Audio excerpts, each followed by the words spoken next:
Sorry if I butcher your last name. Rose Kulyk? Rose Kulyk? Yeah, come on up.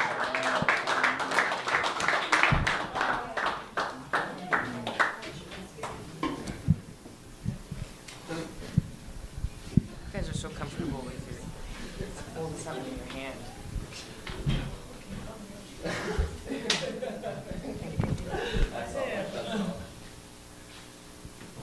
So let's hear it for Aiden Lynch. Okay, so I just wrote this one this week, so we'll see how I do. Anyway, so I do intuitive work for a living, and years ago, when I first wanted to put myself out there, my guide suggested for me to go back to school for web design, and I was like, are you fucking serious? Like, I mean, I was not raised with computers. I ended up, I just wanted to do my spiritual work. I just wanted to do crystal healing and readings and stuff like that. Now I got to learn technology. And I'm like, I got to learn technology? Isn't that how they destroyed Atlantis? I was like, oh my God. You know, like, now I got to do this shit? And then they're like, Rose, you're gonna make separate pages. You're gonna do, you're gonna find out keywords.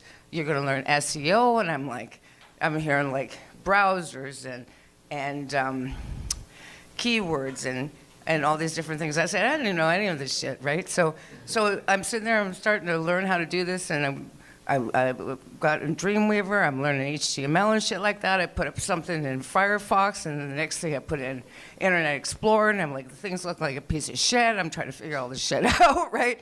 And I'm sitting there all proud of myself because I'm figuring it all out. And I'm at the grocery store. I'm telling somebody, I'm like, oh my God, I'm so proud of myself. Like, I'm learning all this stuff. And this little 11-year-old kid looks at me, kind of turns around and says, are you serious, lady? And I'm like, listen, kid, I know you probably come out of the womb and you can do this shit in your sleep, but for this dinosaur, this is progress, you know?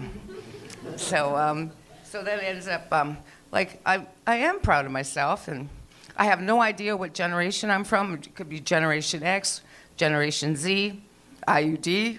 It all sounds the same to me. You know, and these, he, she, they, them, all my spiritual work is all about busting limitations and getting rid of labels. And now everybody's got these he, she, they, them, and I'm sitting there going, oh my God, what am I going to say to my clients? So I sit down with them and I say, listen, I'm not trying to be, like, I want to be clear here. I'm old school, and I'm not trying to offend anybody, but I might say lesbian, I might say partner, I might say whatever. And I said, I'm telling you right now, when I'm hanging out with the angels, like, they actually really don't. They don't really care. Like, they don't even have sex. So, like, I don't even know what to tell you. You know, so then I realized pronouns. I'm, like, sitting there saying, oh, my God, like, when I was, like, I thought we were cool. Like, I went to Pride. I had lesbian friends. I had gay friends. I had trans friends. And I said, now I don't even know what the fuck I am. I call my friend Randy. He's my gay, like, girlfriend. And I'm, like, sitting there going, I don't even know what the hell I am anymore. Like, what do I, like, when did this happen? And he's like, Rosie, you're, like, what am I now? I said, and he said, Rosie, you're a cis. I said, oh, thank God. Put a label on me and ship me out.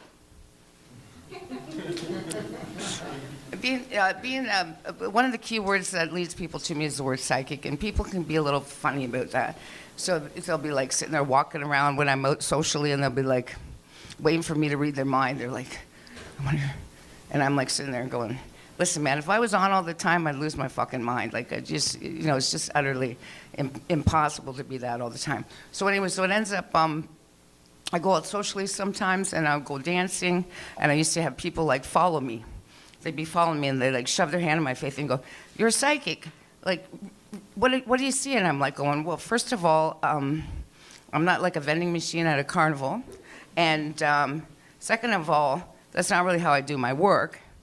And thirdly, my guards are saying you need to learn how to do floor play, because you didn't even say my name, you didn't ask me for buy me a drink or nothing, right? You know. So and then when I go home, I'm like getting a call, and it's like unknown number, and they're like, I don't believe you're real. And I'm like going, okay.